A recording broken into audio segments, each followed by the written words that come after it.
जय जिनेंद्र सभी को। आज आपको मोह की नदी की एक कहानी सुनाने जा रही हूँ। मोह की नदी।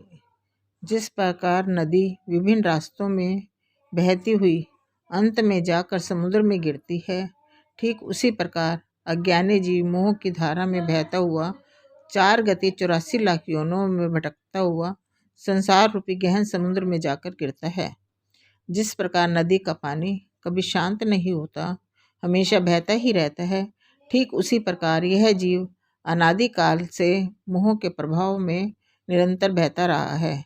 एक क्षण के लिए भी शांति से बैठकर मोह शोभ से रहित आत्म स्वरूप का चिंतन नहीं किया। जिस प्रकार नदी में बाढ़ आने पर या पानी का तेज बहाव होने पर वह अपने साथ सब कुछ बहा कर ले जाती है, ठीक उसी प्रकार कदाचित पूर्व संचित पुण्य के संयोग से अनादि से मोह की धारा में बहते हुए इस जीव को सत समागम और आत्मचिंतन का सुअवसर प्राप्त भी हुआ। वो तो अनुकूल प्रतिकूल संयोगों के उतार चढ़ाव रूपी बाढ़ और संकल्प विकल्प रूपी तेज बहाव अपने साथ सब कुछ कब बहा कर ले जाता है, इसे पता भी नहीं चलता।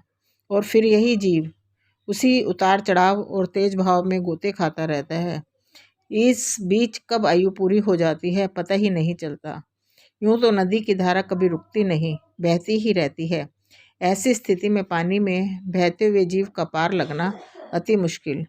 लेकिन जब पानी की धारा का बहाव तेज न हो तो हाथ पैर चलाकर या पुरुषार्थ करके किनारे पर आना संभव है।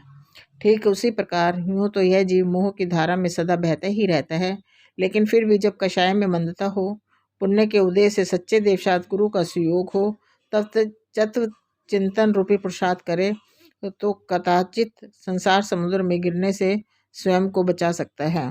यदि हमें अपने संसार समुद्र में गिरने से अपने को बचाना है तो इस समय पानी का बहाव शांत है, अर्थात सच्चे देवशात गुरु का समागम, कषाय की मंदता, साता का उदय, इंद्रियों की पूर्णता, तत्व चिंतन की रुचि आदि सब सुयोग सहज उपलब्ध हैं।